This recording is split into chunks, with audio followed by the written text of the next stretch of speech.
le manteau de poil de chameau. Et il l'a enroulé. Et il a frappé les os avec cela. Et là, les os se sont divisés en deux. Et quand ça s'est produit, là maintenant, il s'est tourné vers Élisée. Et il lui a dit, parce qu'il avait compris qu'Élisée savait. Amen.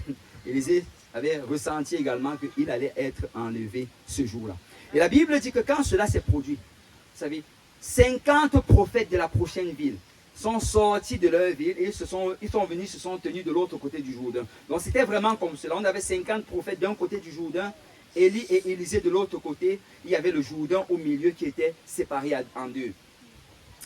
Et là, alors qu'ils étaient en train de marcher, voilà.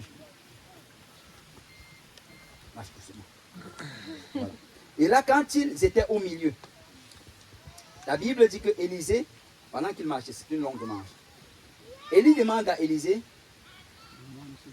qu'est-ce que tu veux que je te donne? Ça, c'était la dernière chose qu'il pouvait demander à ces grands hommes de Dieu. La dernière chose qu'il pouvait demander au prophète de l'Éternel. Élie avait fait tout genre de miracles. Amen. Vous savez, s'il avait demandé la prospérité, il aurait pu l'avoir. Amen. S'il avait demandé, il pouvait dire à Élie, tu sais, Élie, ce temps de vie difficile qu'on a vécu ensemble, je veux juste que tu me bénisses en abondance et que ça comble tous les manquements qu'on a manqués. Il l'aurait eu. Amen. Je veux la plus grande maison en Samarie. Je veux, alléluia, des serviteurs et des servantes. Il aurait pu tout demander. Il avait l'opportunité de changer de vie. Il lui demande, qu'est-ce que tu veux que je te donne? Et là, Élisée répond, je veux que tu me donnes une double portion de ton esprit. Alléluia. Je veux que tu me donnes une double portion de ton esprit. Je veux que tu me donnes une double portion de ton esprit. Et la Bible dit que quand il a dit cela, Élisée lui a répondu, cela est difficile. Mais si tu me vois, alors que je quitterai, tu le recevras. Mais si tu ne me vois pas, amen, c'est dans vos Bibles. Si tu ne me vois pas, tu ne l'auras pas. Amen. Donc, il y avait une condition par rapport à cela. Et moi, ce qui m'intéresse d'abord dans cette histoire, c'est que Élisée n'a pas demandé la même portion. Amen. Peuple de Dieu, nous devons vouloir la double portion de ce que nos anciens ont reçu. Amen. Amen. Nous devons vouloir la double portion de ce que le pasteur Kaosi a eu, le pasteur Luc. Alléluia. Nous ne voulons pas juste faire comme eux, mais nous voulons la double portion de ce que nos anciens ont reçu. Amen. Amen. Ce n'est pas la volonté de Dieu qu'on fasse juste comme. C'est la volonté de Dieu qu'on fasse plus. Amen. Amen. C'est la volonté de Dieu que tu fasses un peu plus que la sœur Jolie. Amen. Amen. Que tu fasses un peu plus que la sœur Luc, la sœur Nancy. Alléluia. Je ne veux pas juste la même chose, mais je veux la double portion. Amen. Amen. Et la seule condition pour l'avoir, c'est si tu me vois quand on m'enlève. La seule condition. Élisée, on ne nous a pas parlé des talents d'Élisée. On ne nous a pas parlé de ses habiletés, de ses connaissances. Tout ce qu'il devait avoir, c'était de voir le prophète quand on l'enlève. Vous savez, si nous allons recevoir quelque chose de nos anciens, c'est si nous restons avec eux jusqu'à la fin. Amen. Si tu vas recevoir la bénédiction que Dieu a prévue pour toi, c'est si tu restes avec, alléluia, jusqu'à la fin. Si tu as reconnu que c'est l'homme de Dieu dans ta vie. Si tu as reconnu, alléluia, qu'il prêche la vérité, qu'il est dans les voies du Seigneur. Écoute, si c'est quelqu'un qui prêche de fausses doctrines, alléluia, tu dois dealer avec cela. Amen. Amen. Amen. Je ne suis pas en train de dire de suivre les faux prophètes. Mais ce que je dis, c'est que si tu as reconnu que c'est l'homme de Dieu et qu'il prêche selon la vérité, alléluia, ne l'abandonne pas quand les temps deviennent difficiles. Amen. Amen. Ne l'abandonne pas quand tu commences à te ressentir comme un autre agenda. Alléluia. Écoute, Élisée peut-être voulait les choses que les autres avaient. Mais il suivait un homme de Dieu qui menait la vie dure. Et vous savez, souvent, certains d'entre nous, j'ai déjà entendu ce discours. Oui, mais le pasteur prêche ceci, mais dans telle autre église aux États-Unis. Écoute, tu n'es pas aux États-Unis. Amen. Amen. Amen. Si tu demandes même l'immigration, on va te refuser. Le Seigneur t'a placé au Canada. Amen. Amen. Ce n'est pas toi qui as choisi l'homme de Dieu dans ta vie, c'est Dieu qui l'a choisi. Amen. Alors ce que tu es appelé à faire, et c'est la volonté du Seigneur, c'est que tu le suives. S'il va dans la montagne, suis-le sur la montagne. Amen. S'il va dans la vallée, suis-le dans la vallée. Alléluia. Parce que la seule condition pour recevoir ce que le Seigneur a pour toi, c'est si tu continues à le suivre. Amen. Amen. Amen. Amen. Gloire au nom du Seigneur. Et là, tout ce que tu as besoin de faire, c'est de suivre. Et viens, on va marcher. Ah, c'est pas le moment.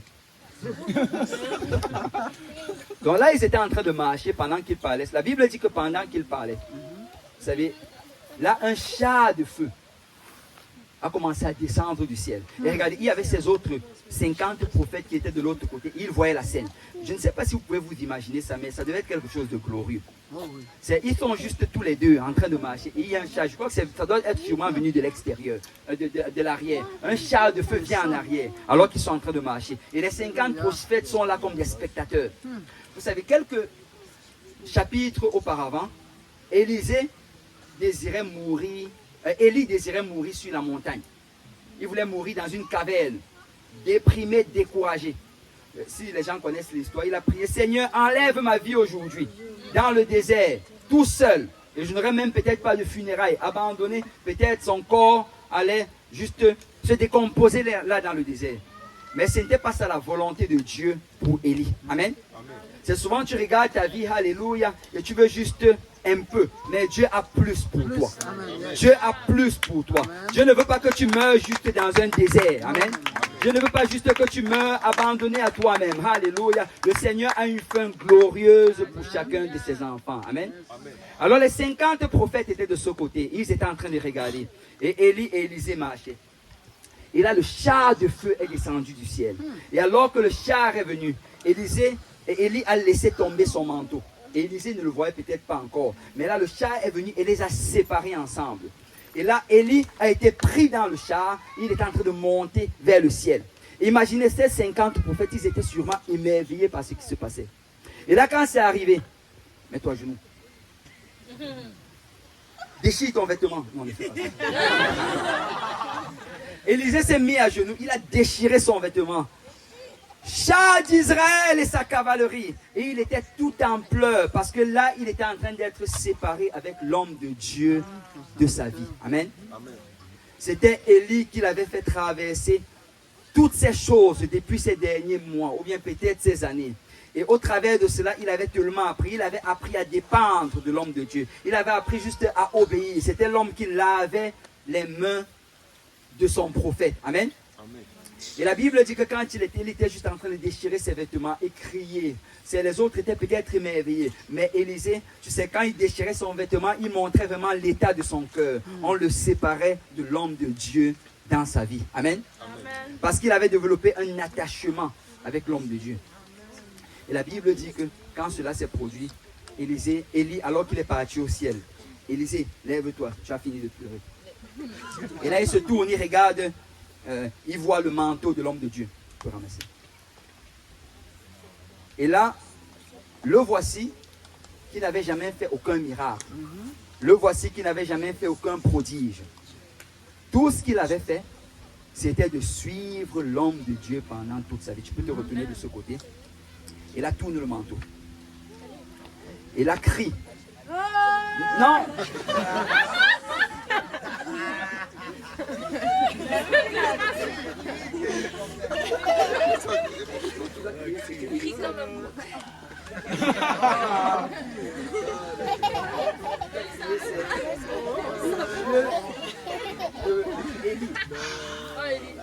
Là, tu tournes et après tu frappes l'eau. Le Dieu de Élie. Et là, la rivière s'est séparée en deux. Et la Bible dit que quand la rivière s'est séparée en deux, les autres prophètes couraient, mettez-vous à genoux. Non, ne vous prosternez pas. Mettez-vous à genoux. Et là, il dit, l'esprit d'Élie est sur lui. Alléluia, vous pouvez vous lever. Alléluia, gloire au nom du Seigneur. Et là, c'est comme ça que Élisée a reçu la double portion de l'esprit d'Élie. Amen. Amen. Si on peut battre nos mains pour nos prophètes.